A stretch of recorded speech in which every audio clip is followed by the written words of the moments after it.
अपने पास में next topic आता है रेसिस्टेंस, प्रतिरोध। ये क्या होता है देखो, धरती पर जितने भी मटेरियल्स है वो तीन टाइप के होते हैं: कंडक्टर, सेमी कंडक्टर और नॉन कंडक्टर। मतलब चालक, अर्धचालक और कुचालक।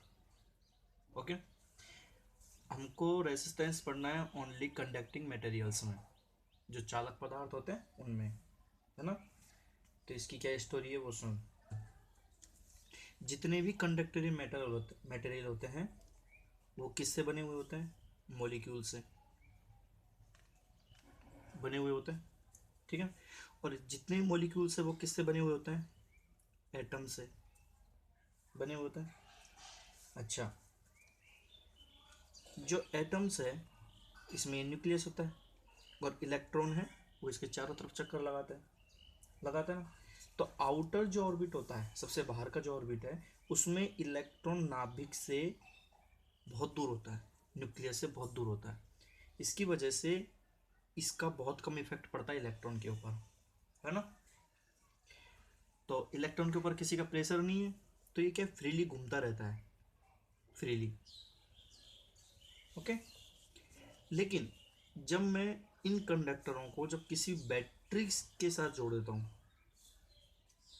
जब मैं इन कंडक्टरों को किसी बैटरी के साथ जोड़ दिया, ये बैटरी है, बैटरी का साइन है ऐसे, इधर को प्लस लिखते हैं, इधर को माइनस लिखते हैं, और ये कोई कंडक्टर मटेरियल है ना, जिसमें इसके अंदर क्या है, बहुत सारे एटम्स हैं, मॉलिक्यूल्स हैं, आयंस हैं, इतने बहुत सारे होते हैं। और इन सब के अंदर क्या है? इलेक्ट्रॉन्स। ये इलेक्ट्रॉन्स है, ये इलेक्ट्रॉन्स है। इनको तो क्या बोला है मैंने? एटम। और इन डॉट्स को क्या बोला है? इलेक्ट्रॉन। ओके। अच्छा, तो न्यूक्लियस का बहुत कम इफेक्ट पड़ता है इसके ऊपर, इसकी वजह से ये फ्रीली घूमते रहते हैं। जब इनको मैंने किसी भी बैटरी के साथ जोड़ दिया, और बैटरी के साथ जोड़ा है, तो क्या होगा? करंट फ्लो होगा इसमें। जैसे ही करंट फ्लो होता है तो ये जो इलेक्ट्रॉन है इनके ऊपर ऑलरेडी कैसा चार्ज होता है? नेगेटिव चार्ज होता है। तो ये क्या करते हैं, नेगेटिव चार्ज है तो ये पॉजिटिव की तरफ मूव करने लगता है, पॉजिटिव की तरफ जाने लगता है। ये पॉजिटिव है तो ये सारे के सारे इलेक्ट्रॉन इधर की साइड जाएंगे, ये बाहर निकल के इधर को नहीं आएंगे, मतलब सारे सारे के सारे इधर की साइड जाते हैं, है ना। जब ये इलेक्ट्रॉन इधर की साइड मूव करते हैं तो ये बीच बीच में ये एटम्स है, मॉलिक्यूल्स है, आयंस है, ये बीच बीच में आ रहे हैं। तो ये क्या करते हैं, इलेक्ट्रॉन का जो मोशन है ना, इलेक्ट्रॉन के जो मूवमेंट है उसमें हिंड्रेंस प्रोवाइड करते हैं, है ना, जिसको हिंदी में बोलते हैं बाधा, हिंड्रेंस। ये प्रोवाइड कौन करता है? एटम, मॉलिक्यूल्स, आयंस है। और किस में हिंड्रेंस प्रोवाइड करता है? जब इलेक्ट्रॉन के मूवमेंट में। और ये जो हिंड्रेंस है ना, इसी को बोला जाता है रेसिस्टेंस, इसी को बोलता है रेसिस्टेंस, ठीक है। रेसिस्टेंस जितना ज़्यादा होगा उनकी कंडक्टिविटी उतनी ही कम होगी। क्यों होगी? क्योंकि हिंड्रेंस अगर ज़्यादा हो रहा है ना, तो इलेक्ट्रॉन है बहुत कम मूव कर पाएंगे, और इलेक्ट्रॉन कम मूव हो रहे हैं तो कंडक्टिविटी उसकी कम हो जाएगी। इसका मतलब क्या है कि जो आपका रेसिस्टेंस है वो कंडक्टिविटी के कंडक्टिविटी के क्या होता है? इनवर्सली प्रोपोर्शनल, इनवर्सली प्रोपोर्शनल, ठीक है। इतना समझ में आया? अच्छा, अब हम देखेंगे जो रेसिस्टेंस है ये आर, ये किस किस के ऊपर डिपेंड करता है, मतलब इसकी डिपेंडेंसी देखेंगे अपन, किस किस के ऊपर डिपेंड करता है। तो पहली बात तो ये लेंथ के ऊपर डिपेंड करता है। दूसरी बात ये एरिया के ऊपर भी डिपेंड करता है ना। तो ये कैसे करता है वो अपन देखेंगे अभी। सबसे पहली बात करते हैं लेंथ के ऊपर कैसे करता है। हम्म।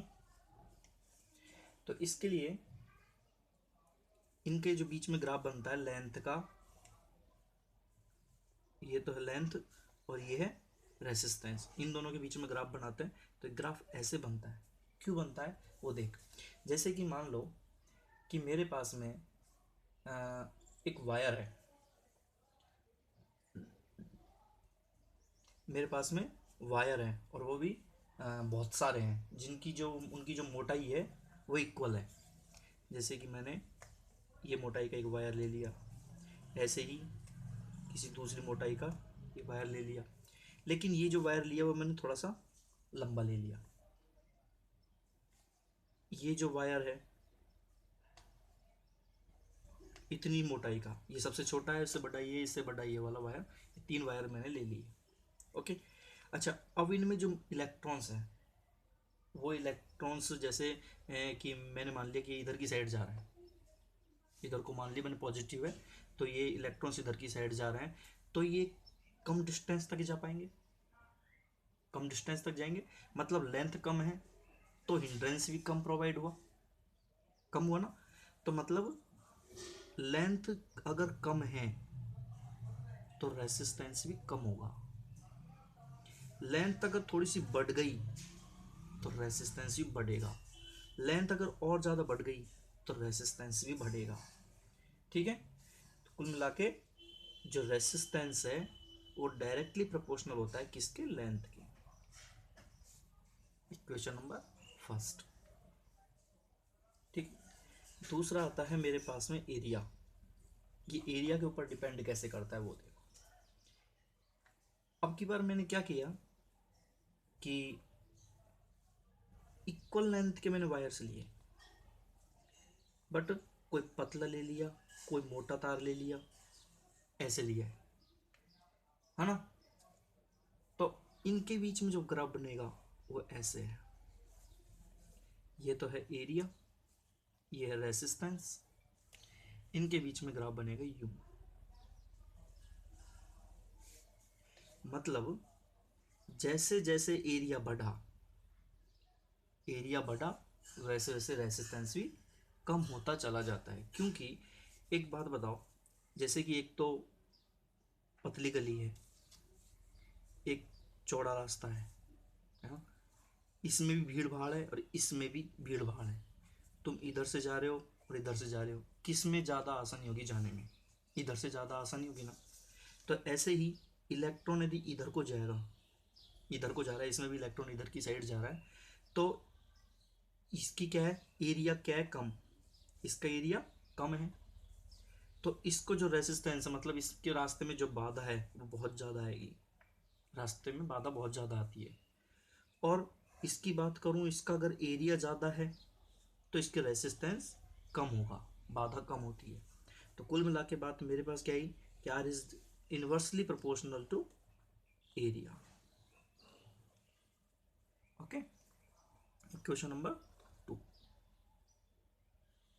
ठीक है ना।